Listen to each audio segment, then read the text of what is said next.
Kalau kalian pengen cari ikan yang kecil banget, cocok buat nano tank dan ramah untuk udang-udang hias kalian yang mahal, ikan ini mungkin cocok untuk kalian pertimbangkan masuk sebagai squad aquascape kalian. Kita bahas hari ini Boraras brigitae atau dulu namanya Rasbora brigitae.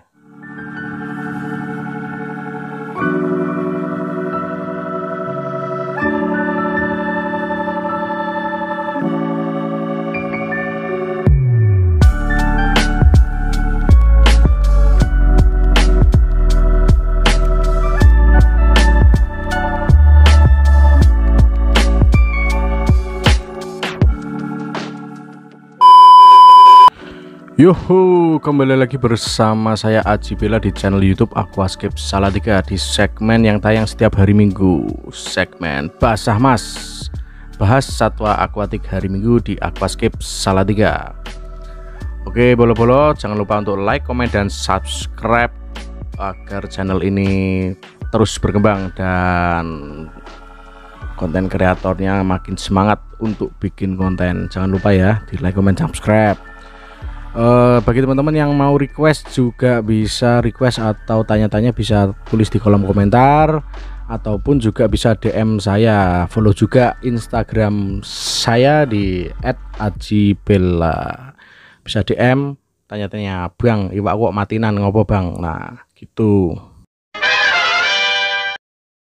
Oke, bapak-bapak, ibu-ibu, langsung aja kita bahas Boraras brigitae. Ikan asli perairan Indonesia yang berasal dari daerah Kalimantan ini pertama kali ditemukan tahun 1978 oleh Bapak Dieter Fock. Dinamakan Rasbora brigitae dulunya karena dikira ini adalah subspesies dari jenis-jenis ikan Rasbora. Nah, dinamakan brigitae itu karena untuk mengenang istrinya Pak Dieter Fock. Nah, mungkin namanya Brigita atau Brigitiu tuh.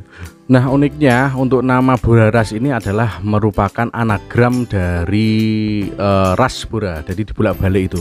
Mungkin Pak Dieter Fock ini juga orang Malang ya, yang suka bolak-balik nama. Ongis nade singoedan Boraras Rasbora. Mungkin gitu mungkin. Di pasaran sendiri ikan ini dijual dengan nama Cili Rasbora atau Mosquito Rasbora.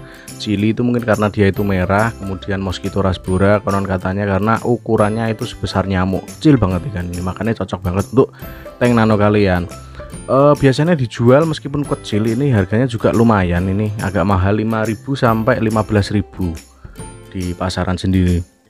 Kecil tapi larang, bro. Di pasaran sendiri juga ada ikan yang mirip ikan ini dari keluarga Boraras juga, namanya Boraras merah, kemudian Boraras maculata, kemudian Boraras nevus. Itu mirip dia. Yang membedakan cuma ukurannya sama, warnanya juga merah, kemudian cuma pola hitamnya itu beda. Yang nevus itu ada bundaran agak gede, kemudian yang Boraras maculatus itu cuma titik gitu. Dan Boraras merah itu warnanya itu lebih merah. Tapi di alam sendiri ini dia juga mirip-mirip sering-sering juga ditemukan di tempat yang sama di Kalimantan, di hutan gambut yang tentunya itu pH-nya itu sangat rendah 4 sampai 7. Kemudian GH-nya itu sangat rendah, hampir bisa diabaikan, jadi sangat soft banget. Dan kemudian KH-nya juga sangat soft sekali tentunya, brother. Untuk suhu dia itu 20 sampai 28 derajat Celcius, cukup luas sebenarnya. pH-nya 4 sampai 7.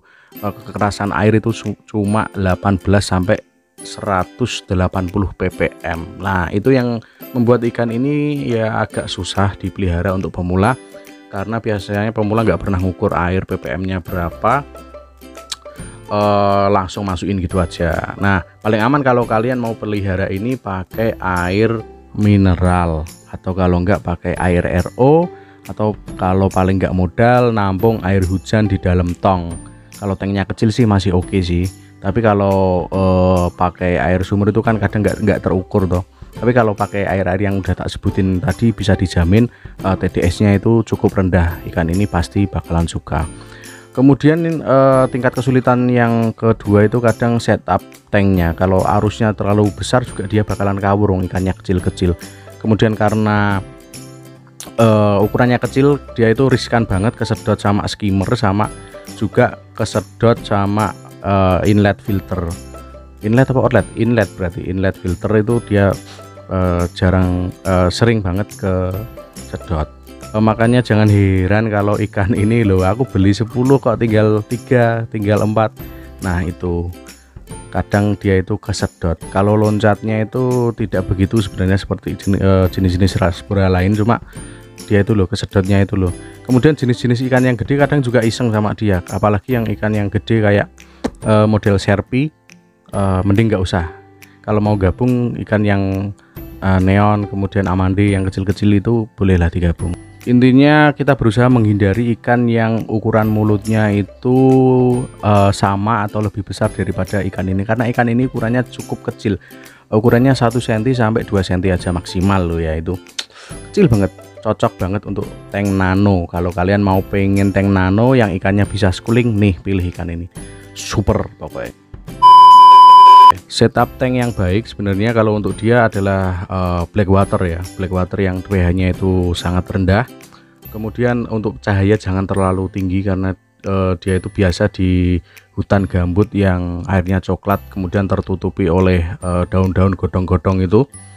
Jadi kalau dia ditempatkan di tank terbuka padang jinglang itu terang banget, bakalan stres.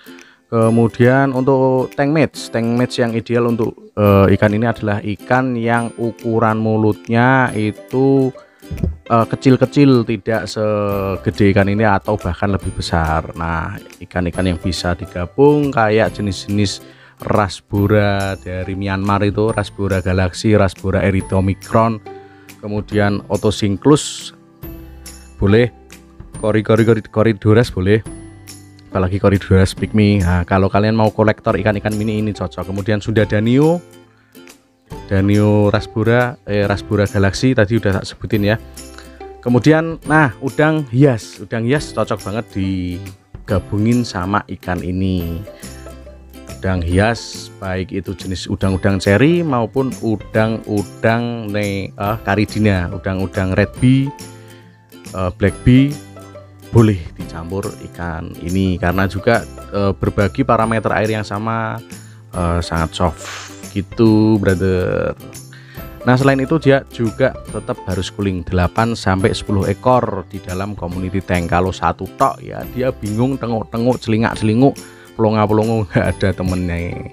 Kemudian untuk ukuran tank dia itu harusnya malah ditempatkan di tank kecil, nggak boleh yang terlalu gede, nanti malah dia bisa tersesat dari gerombolannya, terus stres, kemudian mbuh edan jadi nih.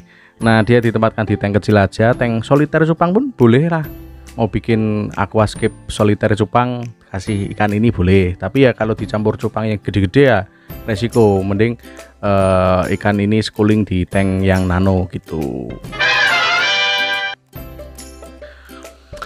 Nah mungkin itu dulu pembahasan kita tentang Boraras brigittai di episode basah mas kali ini. Tetap jaga kesehatan, protokol kesehatan karena ini musimnya musim rada-rada ngeri-ngeri sedap. Saya Aji Bila pamit undur diri, mohon maaf jika ada kata-kata yang kurang berkenan. Salam telas kepes dari Salatiga, dan jangan lupa untuk like, komen, dan juga subscribe. Barangkali ada yang kurang lengkap bisa ditambahkan di kolom komentar, tanya-tanya di kolom komentar, atau bisa follow Instagram saya di @ajibela atau DM di Instagram. Oke, saya Aji Bila pamit undur diri. Salam telas kepes dari Salatiga dan ciao, pow pow.